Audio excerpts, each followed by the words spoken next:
aula no canal Deltamate. Eu sou o professor Thiago Carneiro. Hoje, gente, vamos dar continuidade à aula, certo? Falando sobre uma aplicação do inverso multiplicativo, que é o chamado Teorema de Wilson. Vamos fazer a demonstração do Teorema de Wilson. E vamos utilizar aqueles teoremas anteriores da aula passada para poder, justamente, vocês agora vão entender todos os teoremas da aula passada que a gente vai aplicar agora na demonstração do Teorema de Wilson. Mas antes de a gente aplicar o Teorema de Wilson, primeiramente eu preciso de duas proposições. A gente rever a proposição do inverso multiplicativo e vamos precisar agora de um lema, né? Para poder, através desse lema, é que vai nos dar base para fazer a demonstração do Teorema de Wilson. Então, confira aí o lema. Bom, pessoal, aí está o lema. Vamos precisar agora demonstrar esse lema, certo? E o lema diz o seguinte: se P é primo, então as únicas soluções de x ao quadrado é igual a 1, barrado, né? Em Z de P. Esse Z de P aí, gente, é o grupo, certo? Pertencente a um anel em que todos os valores são primos, né? Em que n é igual a P. Então, ele diz que as únicas soluções de x ao quadrado igual a 1 é Z de P. Essas únicas soluções são 1 e menos 1, né? Então, em particular, ele diz o seguinte: se x pertencente ao grupo em que n é igual a P, menos 1 e menos 1, ou seja, então, x a menos 1, que é o inverso multiplicativo, certo? De um número, é diferente do elemento em Z de P. Então, significa que o inverso multiplicativo, certo? De x é diferente de x, certo? Para todo grupo multiplicativo, né? Para todo x pertencente ao grupo multiplicativo, que menos 1 e menos 1, né? Então, eu vou ter inversos multiplicativos aí diferentes, certo? Então, é isso aí. Então, vamos agora para a demonstração. Bom, gente, visto o lema, vamos demonstrar esse lema, certo? Ó, para fazer a demonstração desse lema, basta a gente observar a proposição do inverso multiplicativo que a gente deu na aula passada. Então, eu tenho o seguinte, ó, se x, o b, é inverso multiplicativo de x, ele vai ser congruente módulo p. Então, é o seguinte, se eu digo que x, ele vai ser igual a b, que vai ser igual ao próprio inverso, ou seja, o x, ele é igual a b e é inverso multiplicativo dele mesmo, né? Então, significa o seguinte, que x vai ser igual ao inverso multiplicativo dele mesmo, ou seja, ele mesmo tem o inverso multiplicativo é ele mesmo. Então, eu vou substituindo aqui, eu vou ter que x vezes x, ele vai ser congruente a 1 módulo p. Que eu tenho então que x ao quadrado é congruente a 1 módulo p, certo? Então, eu vou dizer o seguinte, que P, que essa condição aqui, que P, ele divide x ao quadrado menos 1. Então, transformando esse polinômio aqui no polinômio primitivo, né, com multiplicação de dois polinômios de grau menor, né, polinômios de grau menor, no caso você reduzindo o polinômio, você vai fazer o seguinte aqui, né? Você vai dizer que P divide x mais 1 multiplicado por x, certo? Menos 1, que é a mesma coisa disso. Pela propriedade da divisibilidade, essa condição só vai ser verdadeira se P ele divide x mais 1 ou se P ele divide x menos 1. Se P divide x mais 1 ou se P divide x menos 1, certo? Então, isso aqui é verdadeiro se o quê? Se x ele for congruente a 1 módulo P for o x, ele for congruente a menos 1, módulo P, que já está demonstrado justamente esse lema, né? E a gente vai pegar esse lema e vai aplicar no teorema de Wilson, né? Que é uma aplicação do inverso multiplicativo. Então vamos lá. Para você entender justamente a demonstração do lema, vamos agora fazer de forma numericamente, que aí você vai entender a demonstração do teorema de Wilson. Vamos supor que eu tenho um grupo em que eu tenho 5 elementos desse grupo, que n é igual a p. Eu tenho p igual a 5, certo? Um número primo. E a gente vai observar nesse grupo todos os inversos multiplicativos, ou seja, todos os elementos pertencentes a esse grupo possuem um inverso multiplicativo. Como é que a gente vê isso? A gente vê o seguinte, ó, 1 vezes 1 vai ser quê? Vai ser 1. Por quê? Porque eu vou ter 1 congruente a 1 módulo 5, vai ser 1, não é isso? Se eu tenho aqui, ó, 1 multiplicado por 1, ele vai ser congruente a quem? A 1, não é isso? Módulo 5. Por que, Tiago, isso? Porque, simplesmente, 1 vezes 1 a 1, se eu trazer para cá 1 menos 1, 0. 0, ele é divisível por qualquer número, né? Então, eu tenho 1 vezes 1 dá 1. 1 vezes 2 dá 2. 1 vezes 3 dá 3. 1 vezes 4 dá quanto? 4, certo? 2 vezes 1, eu tenho 2. 2 vezes 2, 4. 2 vezes 3, 6. 6 dividido por 5 resta 1. Que aqui são os restos, né, gente? Da divisão. Então, 2 vezes 3, 6. Resta 1. 2 vezes 4, 8. 8 vai ser quem? Para 5, 3. Então, o resto vai ser 3. 3 vezes 1, 3. 3 vezes 2, 6. 6 vai ser o que aqui? 1. 3 vezes 3, 9. 9 para 5, 4. E 3 vezes 4, 12. 12 vai ser quem? Resto 2, não é isso? 4 vezes 1 dá 4.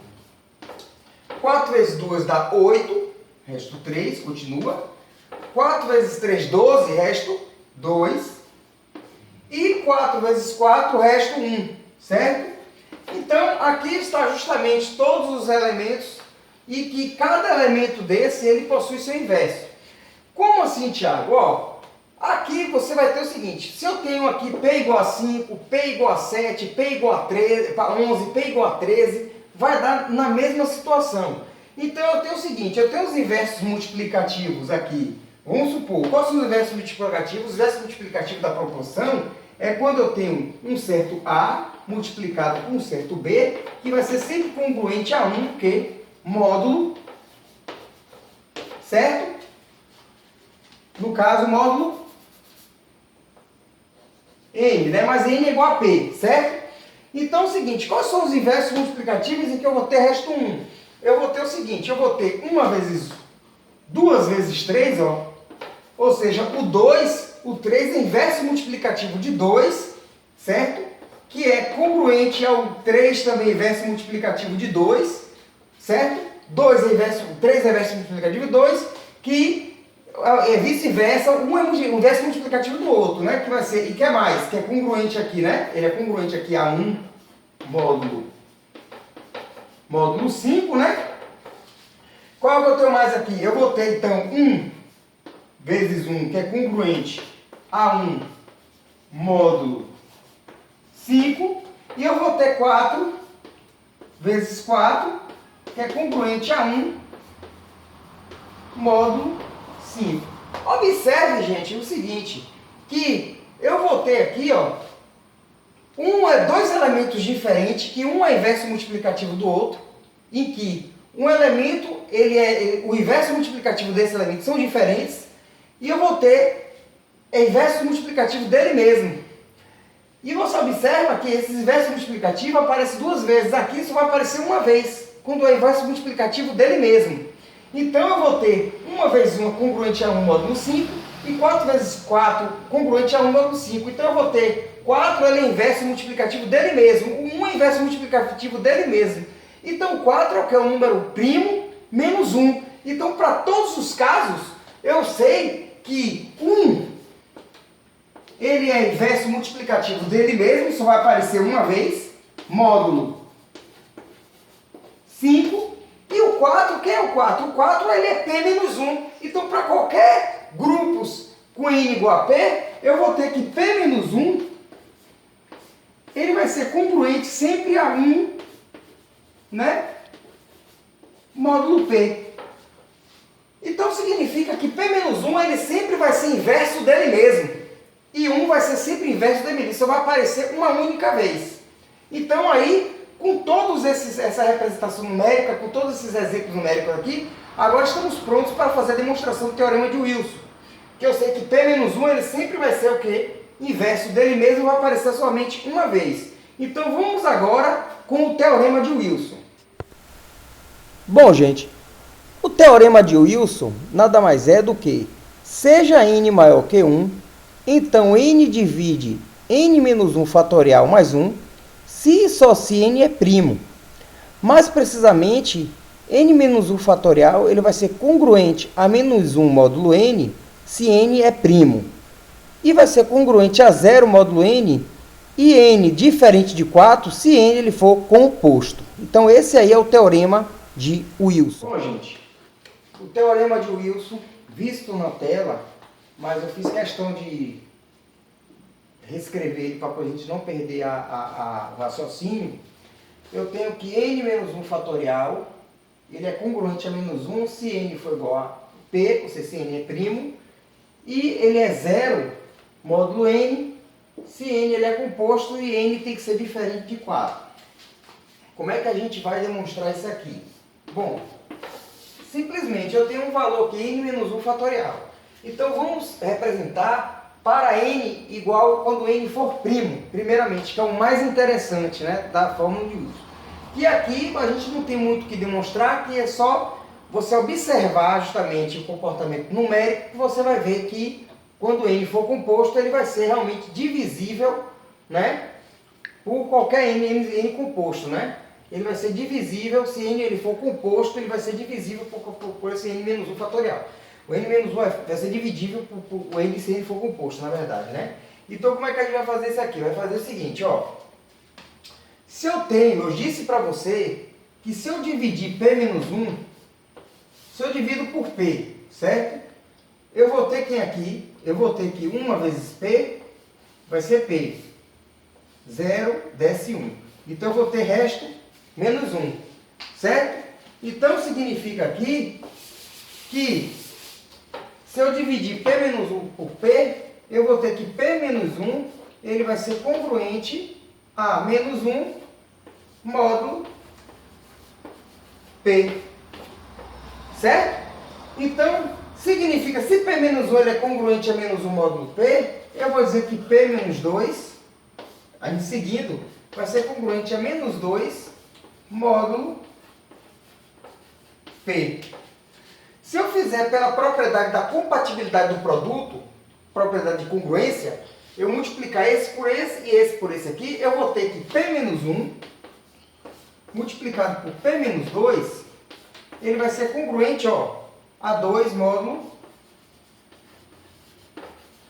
P. E se eu tenho P menos 3, vai ser congruente a menos 3 módulo P. Se eu, pela compatibilidade do produto, multiplico por de cima, vai ter P menos 1, P menos 2, P menos 3, congruente a 3 vezes 2 dá o quê? Menos 6, módulo P, certo? Então vamos mais uma vez para P menos 4. P menos 4, ele vai ser congruente a menos 4, módulo P. Compatibilidade do produto, eu vou ter P menos 1, P menos 2, P menos 3, P menos 4, que vai ser congruente a quem? Ó, a 24, módulo P. Gente, se a gente for continuar multiplicando, a gente opta, provavelmente, ou seja, de forma lógica, a gente vai ter um produtório aqui. Que esse produtório aqui, a gente vai dizer o seguinte, que ele vai estar entre menos 1, que é igual a um certo I, a um certo K, de um certo P, menos I. Desse lado aqui, do lado de cá. Só que do lado de cá eu vou ter o quê? Uma alternância de valores positivos e negativos. Só que eu vou ter 6, que é o que? 3 fatorial, vai dar menos 3. Depois 24, depois vai vir 120, que é 5 fatorial. Então isso aqui vai ser congruente o quê? A um certo. Como ele vai ter uma alternância, se eu vou ter o meu produtório, ele vai ser, o meu produtório ele for par, vai dar positivo. Se o meu produtório for ímpar, vai dar negativo. Então eu vou ter um certo 1 menos 1 elevado a um certo K, de K fatorial, certo? Bota aqui, módulo P, certo? E que o produtório P-1, como ele inicia de 1, e vai P-1, P-2, P-3, então isso aqui, provavelmente, ele vai ser igual, ó, esse produtório aqui, de 1 menor ou igual a I, que é menor ou igual a K, de P menos I, ele vai ser igual a P menos 1 aqui, ó, fatorial. Lógico, se você vai de 1 até K, você vai ver que ele vai seguir P-1, P-2, P-3, P-4, e aí vai, por aí vai. E aqui de menos 1 a K, o K fatorial, ele vai ser igual, ó, se você for observar, vou apagar aqui desse lado aqui. Você vai observar o seguinte, que do lado direito, eu vou ter que esse valor aqui, ó, menos 1 elevado a K, de K fatorial, eu vou pegar, vou ter um certo valor K, que esse valor, vamos supor que é um valor positivo, em que esse valor, ele vai ser igual, certo? A um certo, esse aqui, ó, menos 1 elevado a K de K fatorial, ele vai ser igual a 1, você vai a partir de 1, 2, 3, e aí vai até P menos 1. Vai partir de um valor muito grande até P menos 1, valor π menos 1. Certo, gente? Como eu tenho aqui que P menos 1 fatorial, que eu disse para você, que é igual ao produtório aqui, então do lado de cá, que menos 1 elevado a K de K fatorial é igual a 1 vezes 2 vezes 3 é igual a P menos 1. Então isso aqui, P menos 1 fatorial, igualando, eu vou dizer que ele é congruente a 1 vezes 2 vezes 3, e aí vai até P menos 1 módulo P. Ok? Então veja bem, gente. Se eu pegar na parte do lado direito e multiplicar todos eles aos pares pelo seu inverso multiplicativo, como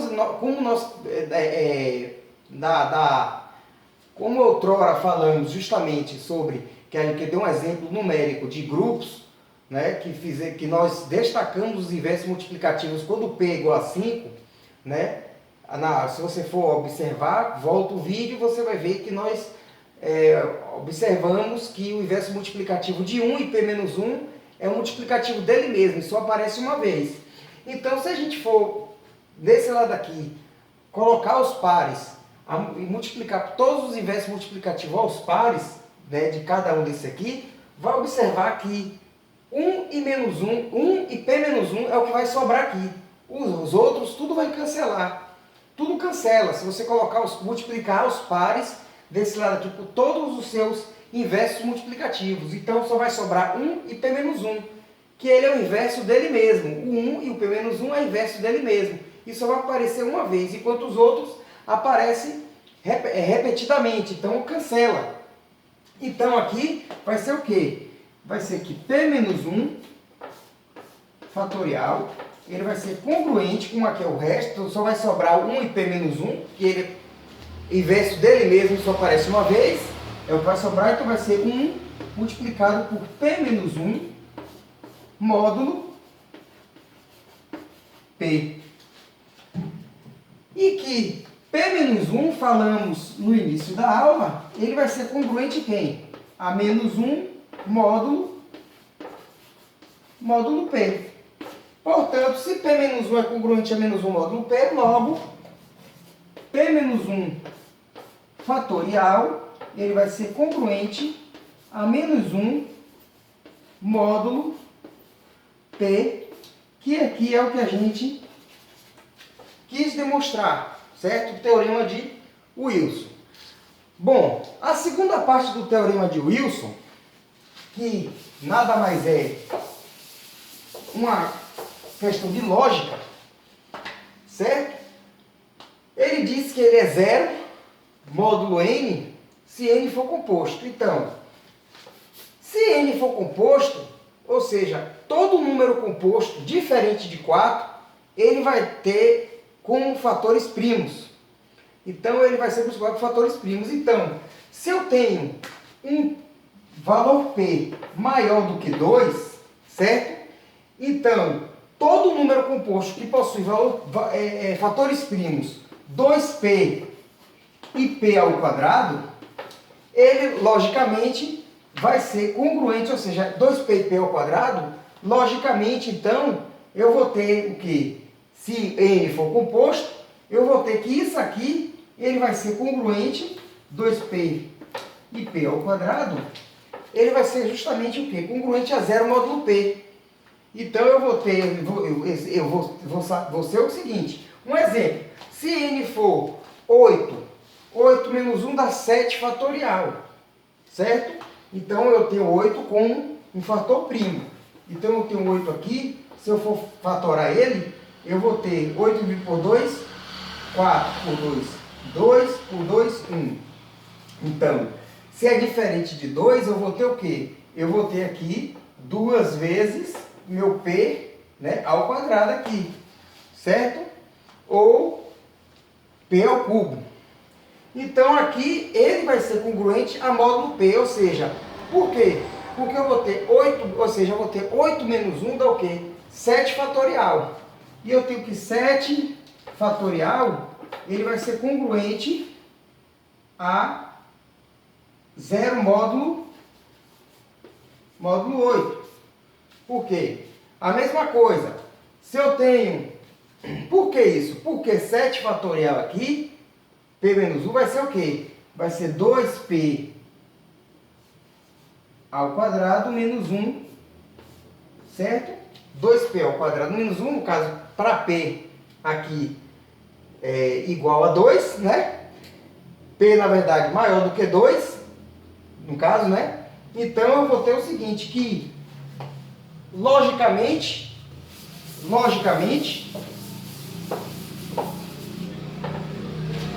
todo primo maior do que 2 e diferente de 4, ele vai, ou seja, todo primo não, desculpa, todo número composto maior do que 2 e diferente de 4, vai ser então o quê? Vai ser os fatores 2P e P ao quadrado, que vai ser logicamente congruente a 0 módulo n, certo? Quando n for composto, que n aqui, ele vai ser um certo que A vezes B, né? Dois fatores primos, em que eu tenho n, pode ser 2P, dessa seguinte, e P ao quadrado, que é formado, o número composto, ele é justamente decomposto em fatores primos. Então, logicamente, a gente vê que ele sempre vai ser 0 módulo n, né? Um número composto diferente de 4. E por que o número n não pode ser 4? O número n não pode ser 4 porque ele não vai obedecer nenhuma dessas condições. Então, o n igual a 4, ele não vai ser nem menos 1 módulo n, porque ele, além de não ser primo, não vai dar certo, porque tem que ser, n tem que ser igual a p. E aqui não vai ser 0 também módulo n. Então, 4, apesar de ser um número composto, ele não vai obedecer nenhum dos dois casos aqui, certo? Então, gente, é isso aí. Um grande abraço para vocês, certo? A nossa aula vai ficar por aqui. Fizemos uma demonstração do teorema de Wilson. Esse primeiro caso é o caso mais importante. Esse segundo caso é o caso mesmo, se você for testar numericamente, você vai perceber que qualquer número composto diferente de 4, ele vai vai ser congruente a zero módulo n, né? Então, gente, muito obrigado. Não se esqueça de se inscrever no canal, de ativar o sininho das notificações, de compartilhar os vídeos, certo, gente? Compartilhar o vídeo e escrever nos comentários o que achou e qualquer dúvida. Então vamos chegando a mais um final de grupos de anéis de inteiros módulo n, né? Que estamos no assunto de anéis de inteiros módulo n. E vamos ainda dar mais alguns assuntos para poder que todos esses teoremas aí, né? Você vai ver grupos, a questão de conceituação de grupo, a gente vai ver o que é grupo abeliano, vamos ver o que são subgrupos, que tudo isso aí vai ser essencial quando a gente entrar em polinômios, que esse assunto que a gente está dando é um curso de teoria dos números. Então, vamos ficando por aqui e até a próxima aula.